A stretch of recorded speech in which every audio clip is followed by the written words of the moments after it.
दोस्तों, दुनिया के सबसे खतरनाक हथियार केवल वो नहीं हैं जो सामने से आकर कहर ढाते हैं, बल्कि दुनिया के सबसे खतरनाक हथियार वो हैं जिन्हें सेनाओं को डिटेक्ट करने में परेशानी होती है। क्योंकि जब वो डिटेक्ट नहीं होते तो कितना नुकसान करना है, ये जिसके पास ऐसे हथियार होते हैं वो सेना ही डिसाइड करती है। और इसका सबसे बड़ा उदाहरण है अमेरिका का सबसे शक्तिशाली समझे जाने वाला फाइटर प्लेन F-35। क्योंकि जब ये किसी देश में ऑपरेशन पर जाते हैं तो दुश्मन आराम कर रहा होता है और उसे पता तब चलता है जब F-35 सारा काम तमाम करके शेल्टर में चला जाता है या खुद अमेरिका की तरफ से इसकी जानकारी दी जाती है।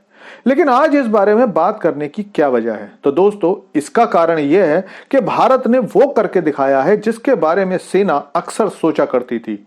इस एक आविष्कार से भारत का डिफेंस और अटैक बहुत ज्यादा मजबूत हो जाएगा। तो चलिए जानते हैं कि आखिर भारत ने ऐसी कौन सी जादू की छड़ी ढूंढ ली है जिससे भारतीय सेना के टैंक, सैनिक वाहन ही नहीं बल्कि मिसाइल भी अब दुश्मन की आंख से बचे रहेंगे। लेकिन आपसे रिक्वेस्ट है कि चैनल को सब्सक्राइब कर लीजिए, क्योंकि यहां आपको डिफेंस, फाइनेंस और फॉरेन पॉलिसी पर वीडियोस रोज मिलते हैं। तो दोस्तों, जैसा कि मैंने आपको बताया कि F-35 या अमेरिकी F-22 की खासियत उसके हथियार नहीं है, बल्कि इन जहाजों की सबसे बड़ी खासियत इनका किसी भी राडार या कैमरे से अदृश्य रहने की काबिलियत है। क्योंकि इससे ये किसी भी दुश्मन की पकड़ में नहीं आते। और ये तो आप भी जानते हैं कि वो दुश्मन सबसे ज्यादा खतरनाक होता है जो छिपकर वार करता है। और इसी खास स्टेल्थ टेक्नोलॉजी का आविष्कार अब भारत ने कर लिया है। इस खास टेक्नोलॉजी का नाम अनालक्ष्य रखा गया है, जिसका मतलब है लक्ष्य को छिपा सके। दरअसल किसी भी सैनिक अभ्यास या सैन्य गतिविधि की जानकारी दुश्मन देश अपने सैटेलाइट के जरिए रखते हैं। भारत के हर सैन्य अभ्यास, डिफेंस एक्टिविटी पर भारत के दुश्मन तो नजर रखते ही हैं, साथ ही वो देश भी रखते हैं जो भारत के दोस्त माने जाते हैं।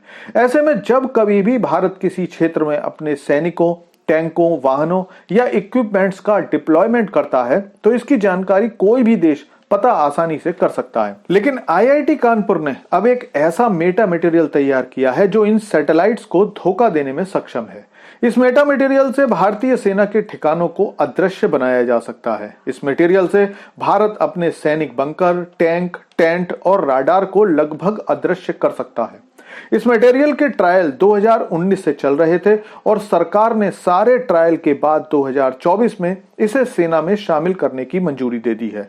खास बात यह है कि इस मटेरियल से केवल टैंक, टेंट, मिलिट्री वाहन ही नहीं बल्कि सैनिकों को भी अदृश्य बनाया जा सकेगा। और अगर आपको लगता है कि यह कोई खास बात नहीं है तो मैं आपको बता दूं कि जिस F-35 या F-22 को स्टेल्थ कहा जाता है, ये सच है कि उसके डिजाइन उसे स्टेल्थ बनाते हैं, लेकिन उससे भी ज्यादा इन जहाजों को स्टेल्थ बनाता है वो पेंट जो इन जहाजों पर किया जाता है। दरअसल इसी कोटिंग के कारण राडार से निकलने वाली वेव्स लौट कर नहीं जा पाती हैं, क्योंकि ये कोटिंग उन्हें रिफ्लेक्ट नहीं होने देती है। और जब ये वेव्स लौट कर राडार तक नहीं जाती तो ये पता लगाना मुश्किल होता है कि जो ऑब्जेक्ट मूव कर रहा है वो क्या है।